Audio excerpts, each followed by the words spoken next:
Many people have been filing ethylene oxide lawsuits, and that's because people who live near plants that use ethylene oxide to sterilize products may be at an increased risk of cancer due to air emissions. The EPA warns that long-term exposure, whether occupationally or living near a facility that releases the chemical into the air, can substantially raise one's risk of developing certain types of cancers, and that's what these lawsuits allege happened to the plaintiffs. This can either be for yourself or a loved one that was affected.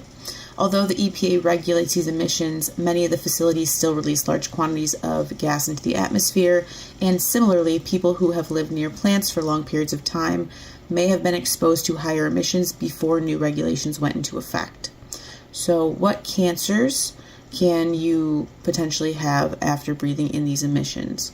So, leukemia, non-Hodgkin's lymphoma, multiple myeloma, breast cancer, lung cancer, and liver cancer are at the most increased risk of developing.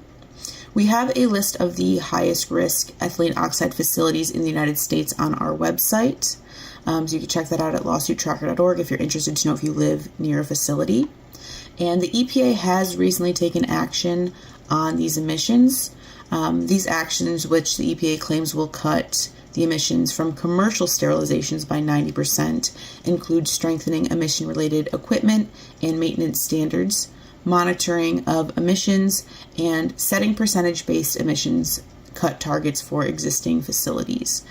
However, the Trump administration has imposed a 2-year delay on the enforcement of the new rule for specifically named facilities. This means that some facilities will have more time to meet the EPA emission standards, and if you live by those facilities, you will be at a higher risk until those standards are met. So what damages can people sue ethylene oxide companies for? Medical expenses like cancer screenings and tests, cancer treatments, so medications or surgeries, and projected medical costs, lost wages, so income loss due to debilitating cancer symptoms, loss of future earning capacity due to cancer, pain and suffering, so physical pain related to cancer diagnosis or treatment, emotional pain related to cancer diagnosis or treatment, loss of quality of life, compensation for a reduced ability to perform activities and hobbies, and loss of companionship of a spouse or partner. So with these lawsuits, it would be obviously case-by-case basis if you're filing for yourself or the loss of a loved one.